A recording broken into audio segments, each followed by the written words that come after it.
Olá, boa tarde.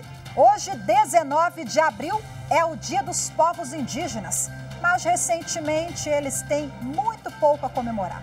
Invasões de terra, garimpo ilegal e agressões de vários tipos são fatos que ocupam o noticiário nacional e chegam ao Poder Judiciário. A luta das comunidades indígenas para fazer valer os seus direitos é apenas um dos destaques de hoje. Vamos aos demais.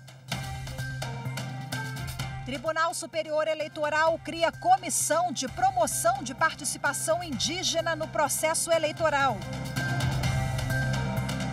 Supremo Tribunal Federal reconhece repercussão geral no recurso que trata da possibilidade de direito à aposentadoria especial de vigilantes com fundamento na exposição ao perigo. E ainda com a autorização da Justiça, Polícia Federal faz operação contra tráfico internacional de drogas no Brasil e em Portugal. Com a autorização da 2ª Vara Federal de Salvador e da Justiça de Portugal, os policiais cumpriram 43 mandados de busca e apreensão e 7 de prisão.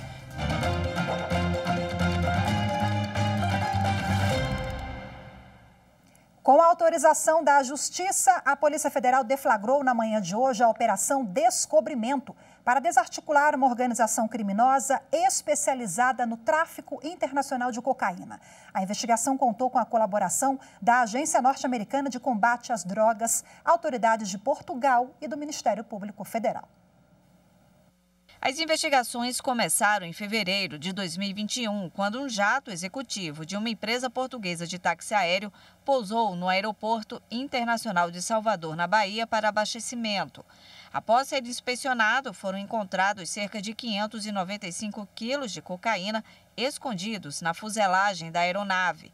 De acordo com a Polícia Federal, a organização criminosa era composta por fornecedores de drogas, mecânicos de aviação e doleiros. Com a autorização da 2ª Vara Federal de Salvador e da Justiça de Portugal, os policiais cumpriram 43 mandados de busca e apreensão e 7 de prisão nos estados da Bahia, São Paulo, Mato Grosso, Rondônia e Pernambuco.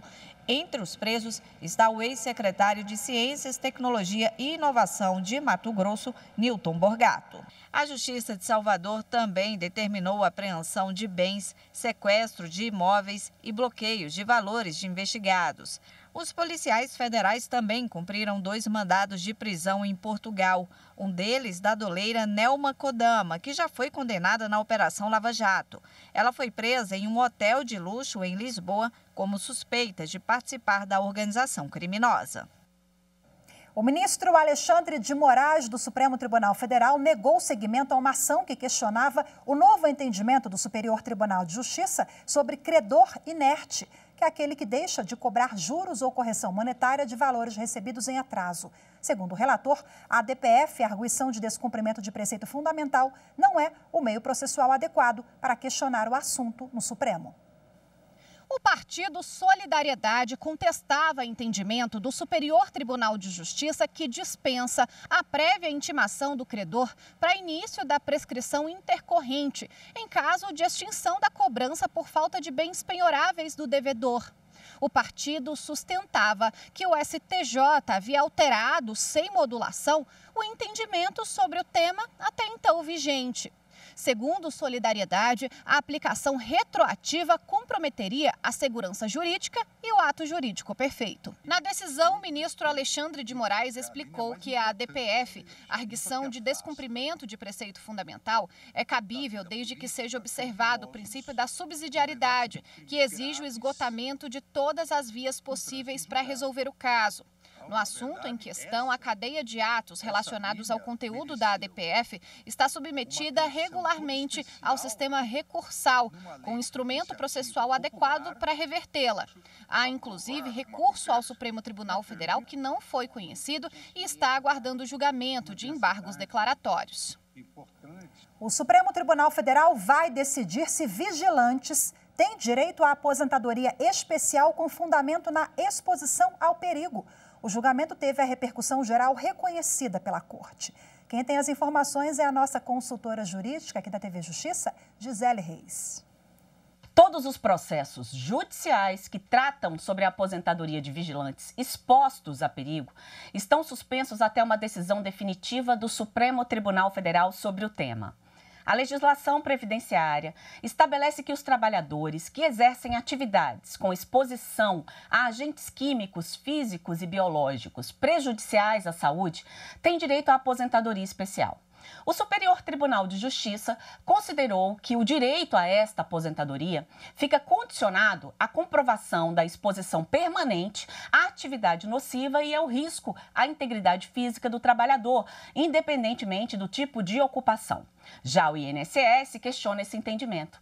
O Instituto alega que a profissão de vigilante dá direito apenas ao adicional de periculosidade, porque, embora se enquadre como atividade perigosa, não há exposição aos agentes nocivos, físicos, químicos e biológicos que justifiquem uma aposentadoria diferenciada. A discussão preocupa o governo na medida em que pode gerar aos cofres públicos impactos de mais de 154 bilhões de reais. Ainda não há data prevista para o julgamento. A Justiça Federal da Primeira Região permitiu que uma professora temporária assumisse cargo mesmo depois de ser impedida de tomar posse por não ter cumprido 24 meses fora do serviço público. Por unanimidade, a sexta turma do TRF1 confirmou a sentença que determinou à Universidade Federal do Maranhão que providencie a contratação de uma professora substituta aprovada em processo seletivo. Ela estava sendo impedida de assumir porque teve o contrato temporário com outra instituição de ensino encerrado há menos de 24 meses, o que foi considerado um impedimento, de acordo com os artigos 1º e 9º da Lei 8.745 de 1993, que trata das contratações temporárias no serviço público. Segundo o relator no TRF1, desembargador federal João Batista Moreira, em casos análogos, o TRF1 tem decidido que a restrição só é aplicável para cargos idênticos dentro do mesmo órgão, para que a contratação não se prolongue no tempo, violando a regra do concurso público. Como isso não ocorre, no caso, a professora pode ser contratada por outra instituição.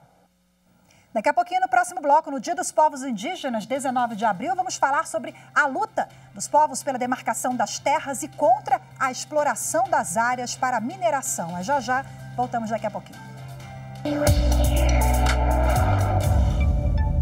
Nós temos essa transmissão ao vivo nas redes sociais, via internet. Antes disso, pessoal, a gente precisava abrir um compêndio de jurisprudência, nós precisávamos solicitar no setor de jurisprudência do tribunal o acesso aos votos, às decisões. Não era em tempo real. Hoje, nós sabemos quem são os ministros do Supremo e não sabemos quem são os membros da seleção brasileira. Isso é o rumo ao exercício da nossa cidadania.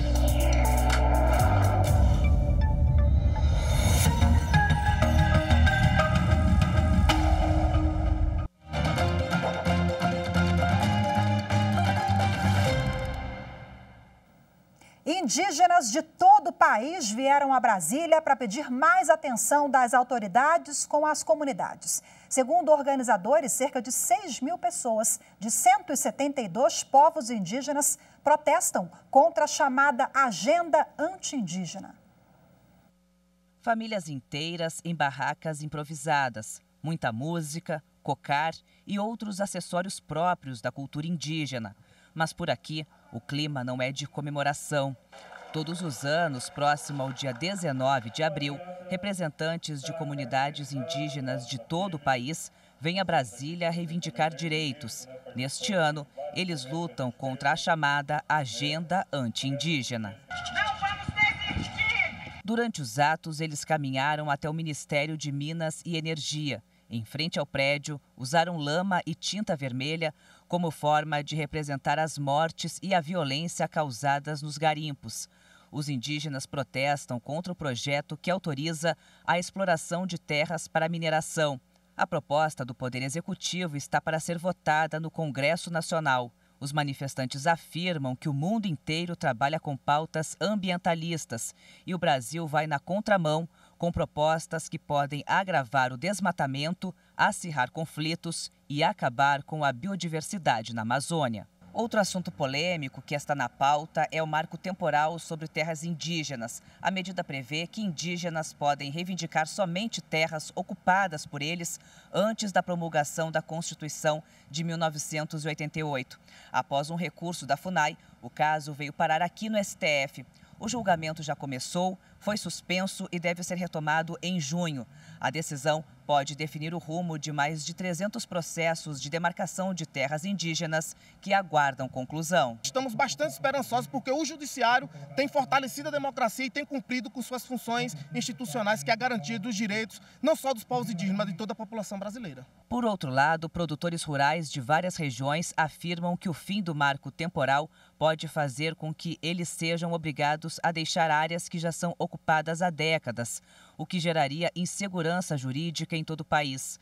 Para aperfeiçoar a análise de ações como essa, o Conselho Nacional de Justiça e a Escola Nacional de Formação e Aperfeiçoamento de Magistrados assinaram um termo de cooperação técnica para oferecer capacitação a magistrados e servidores nessas questões. O presidente do CNJ e do STF, ministro Luiz Fux, destacou a importância de ter conhecimento amplo sobre o tema. O conhecimento do direito indígena, ele merece um estudo global e não um estudo homeopático na aplicação do direito, eventualmente, no caso concreto em que está em jogo o direito indígena. A proteção dos direitos humanos do meio ambiente constitui o eixo número 1 prioritário da minha gestão à frente do Supremo Tribunal Federal e do Conselho Nacional de Justiça. Eu tenho compromisso permanente com a busca da concretização ideal de uma vida digna e plena de todos os direitos projetados na Constituição Federal, dentre tantos, o direito dos indígenas. E para falar sobre a data, 19 de abril, Dia dos Povos Indígenas, eu converso agora ao vivo aqui no estúdio com o Procurador da República no Rio de Janeiro, Júlio Araújo, que é mestre em Direito Público pela Universidade do Estado do Rio de Janeiro e é também autor do livro Direitos Territoriais Indígenas, uma interpretação intercultural. Júlio, seja muito bem-vindo, boa tarde. Boa tarde, Rafaela. Quase uma década já, né, na atuação aí no Ministério Público nessa pauta. Eu queria que você falasse um pouquinho, fizesse um panorama da legislação que nós temos hoje atualmente. As violações são inúmeras, mas leis não faltam no país. Não faltam, Rafaela. A Constituição de 88 ela é muito importante para os povos indígenas, porque ela quebrou a ideia de que os indígenas eram inferiores ou incapazes, né, que deveriam ser integrados. E desde então há muitas políticas e legislação a respeito desse tema.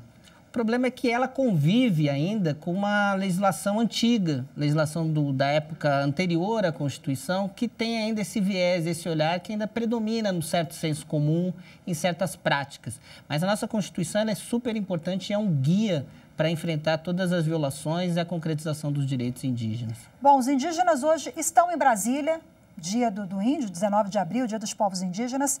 E quais são as principais reivindicações? Eles falam da pauta anti-indígena, né, que é uma pauta que é marcada por violações e uma falta de atenção do Estado, do governo, adequada a eles. O que você destaca? Bom, há muitos pontos, né? E certamente eles teriam muita condição de dizer por eles mesmos, mas nós, como apoiadores da causa indígena, podemos destacar a necessidade de demarcar os territórios. Há centenas de territórios indígenas ainda não demarcados por omissão do Estado brasileiro e a necessidade de proteção a esses territórios. Porque quando se deixa de demarcar, o grupo, a comunidade indígena fica vulnerável e aí aumenta o risco de assédio, de invasão, de desmatamento, de grilagem. Então, essas duas pontas são fundamentais, já que a terra indígena, a terra para os povos indígenas, é o núcleo central de dignidade e de sobrevivência para eles. E nesse período de pandemia, sobretudo nesses últimos 2 anos, eles sofreram muitos, né? Eles sofreram muito todas as violações possíveis, invasão de terras, grilagem. Sim. A gente costuma dizer que os invasores... Garimpo ilegal, os invasores não dormem.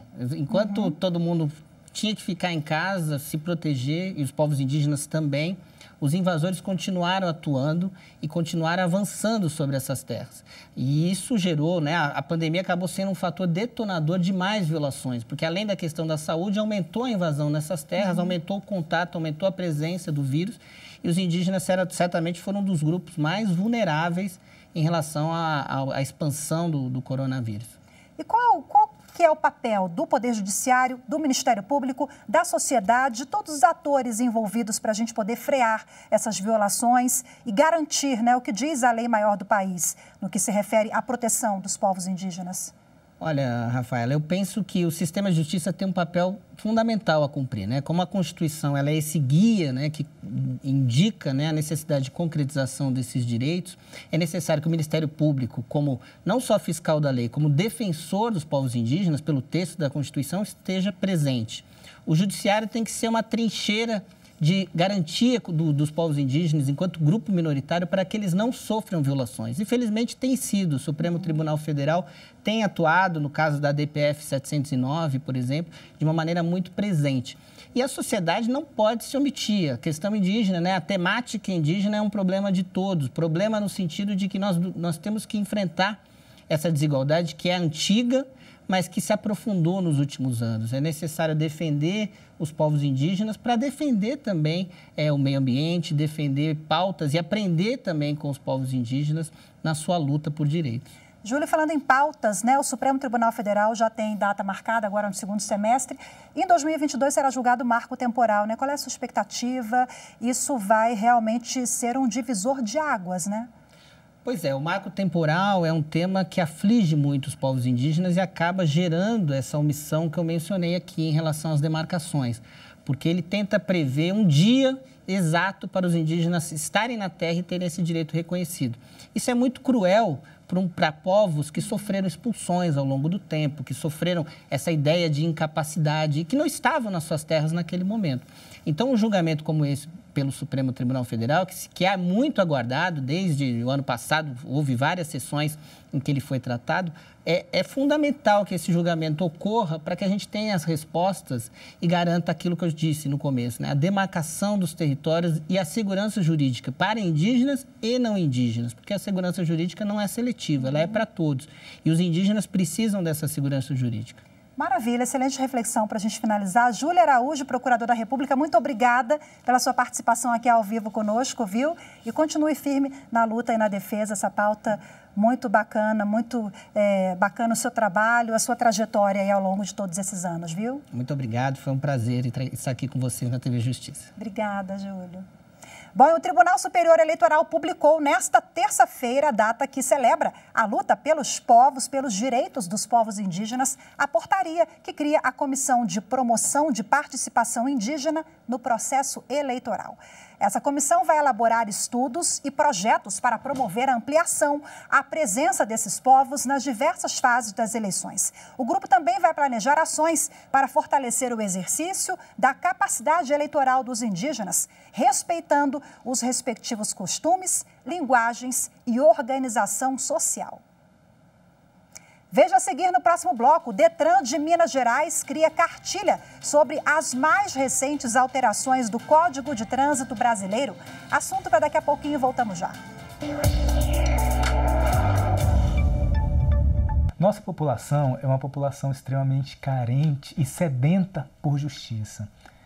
E nesse aspecto, é absolutamente importante que nós tenhamos veículos que possam ajudar a aproximar o poder judiciário da população, a desmistificar a falsa ideia de que o judiciário está encastelado longe do povo. E para isso é preciso se deixar conhecer. Então, a TV Justiça, em grande medida, cumpre esse papel que é primordial, o papel de democratizar o conhecimento, de democratizar o acesso à atuação do judiciário e, assim, fortalecendo a cidadania.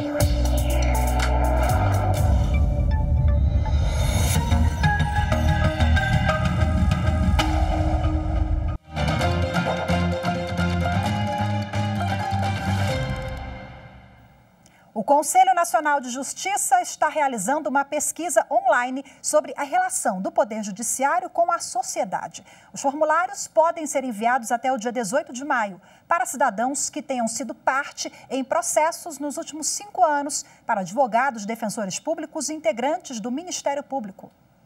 Serão levantadas informações sobre as dificuldades de acesso ao sistema de justiça, acompanhamento processual, garantia de direitos e a opinião acerca do aperfeiçoamento dos serviços jurisdicionais prestados, para possibilitar o planejamento e o desenvolvimento de melhorias. A iniciativa está no escopo da Estratégia Nacional do Poder Judiciário 2021 a 2026, que foi instituída por uma resolução do CNJ.